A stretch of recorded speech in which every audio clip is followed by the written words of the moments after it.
High guys, আসসালামু আলাইকুম। Welcome back to my channel food quest by Raim. আজকে তৈরি করে দেখাবো ক্রিস্পি ফুলকপির পাকোড়া। আর এই পাকোড়াটি তৈরি করা অন্যান্য পাকোড়া থেকে একটু ভিন্ন ধরনের, আর খেতে তো দারুণ মজার। তাই তো রেসিপিটি আজকে আপনাদের সাথে শেয়ার করছি। আশা করছি রেসিপিটি সবার কাছে খুবই ভালো লাগবে। তাহলে দেখে নেওয়া যাক এই ক্রিস্পি ফুলকপির পাকোড়া কিভাবে তৈরি করি। ক্রিস্পি ফুলকপির পাকোড়া তৈরি করার জন্য আমি একটি বড় সাইজের ফুলকপি নিয়ে নিই।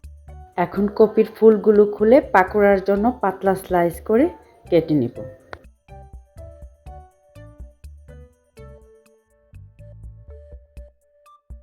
সাইজগুলো ঠিক এমন টাইপের হবে। সবগুলো ফুল আমার কাটা হয়ে গেছে। এখন একটি বাটিতে পর্যাপ্ত পরিমাণ পানি আমি আগে থেকে নিয়ে রেখেছি, আর এই পানিতে কাটা ফুলগুলো দিয়ে ভালো মতো ধুয়ে নিব। 3 থেকে 4 বারে পানিটা চেঞ্জ করে ফুলগুলো ভালো মতো ধুয়ে নিতে হবে। এখন চুলায় প্যানে পর্যাপ্ত পরিমাণ পানিতে হাফ টিস্পুন হলুদ মরিচ আর পরিমাণ মতো লবণ দিয়ে পানিটা একটু গরম হয়ে আসলে এই গরম পানিতে ফুলকপিগুলোকে ঢেলে দিব। হলুদ পানি আর ফুলকপি নেড়েচেড়ে মিশিয়ে এরপর একটি ঢাকনা দিয়ে ঢেকে জাস্ট একটু ভাপিয়ে নেব। বলক আসার সাথেই নামিয়ে পানিটা ছেঁকে নেব। খেয়াল রাখতে হবে যেন বেশি সেদ্ধ হয়ে না যায়। ফুলকপিতে আমার বলক এসে গেছে। এখন ঢাকনা সরিয়ে চুলা থেকে নামিয়ে একটি স্ট্রেনারের সাহায্যে পানি ঝরিয়ে নেব।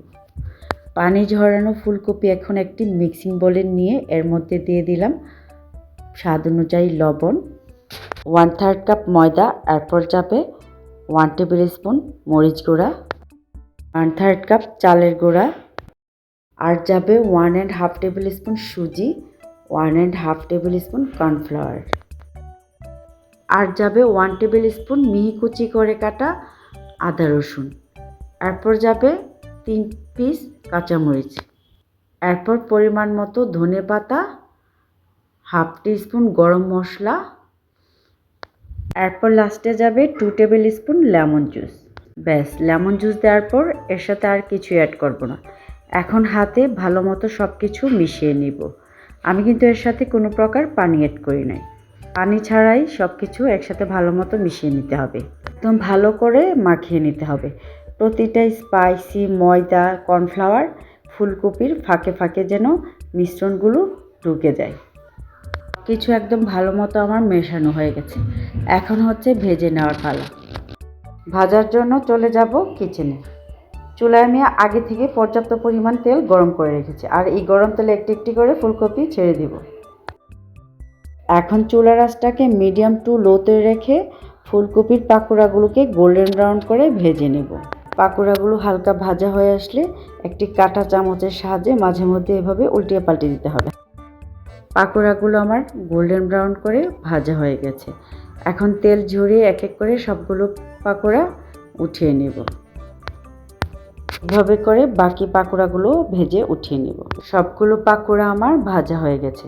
এখন এই পাকোড়াতে একটি ফোড়ন দিব, আর এই ফোড়নের জন্যই পাকোড়াটি খেতে একটু ভিন্ন স্বাদের হয়। ফোড়নের জন্য দিয়ে দিলাম 1 টেবিল স্পুন তেল, 2টি কাঁচামরিচ কুচি, 1 টিস্পুন হিং পাউডার, পরিমাণ মতো ধনে পাতা, 1 টেবিল স্পুন তিল, আর হাতের কাছে যদি কারি পাতা থাকে তো কারি পাতাও অ্যাড করতে পারেন। আর এগুলোকে হালকা একটু ভেজে তেল সহকারে এই পাকোড়ার উপর স্প্রেড করে দিতে হবে। ফোড়নটা পাকোড়া থেকে ইউজ করতে না চাইলে স্কিপও করতে পারেন। আর এই ফোড়নে যে আমি হিং পাউডারটা ইউজ করেছি এটা যে কোনো সুপার শপে পাওয়া যায়। তো আমার ক্রিস্পি ফুলকপির পাকোড়া অলমোস্ট ডান। এখন হচ্ছে সার্ভ করার পালা। আমি পাকোড়াটি সার্ভ করব আমার পছন্দের গার্লিক চিজ সস আর টমেটো সসের সাথে। পাকোড়াটি খেতে কিন্তু খুবই মজার, একবার হলো বাসায় ট্রাই করবেন। পাকোড়াগুলো এতই মজার যে বাচ্চারা আমাকে আর ফটো ক্যাপচার করার সময় দিবে না, এখনই এই খাবারে হামলা শুরু করবে। ঠিক আছে, আমার ক্রিস্পি ফুলকপির পাকোড়া রেসিপি আজ এইখানেই শেষ করছি। আশা করছি রেসিপিটি সবার কাছে খুবই ভালো লেগেছে। সো গাইস, রেসিপিটি ভালো লাগলে একটি লাইক দিয়ে আপনার ফ্রেন্ডস ফ্যামিলি মেম্বারদের সাথে রেসিপিগুলো শেয়ার করবেন। আর এমন আরও ইন্টারেস্টিং রেসিপিগুলো পেতে চ্যানেলটি সাবস্ক্রাইব করে আমার পাশেই থাকবেন। তো সবাই অনেক অনেক বেশি ভালো থাকবেন, and thank you so much for watching. আল্লাহ হাফিজ।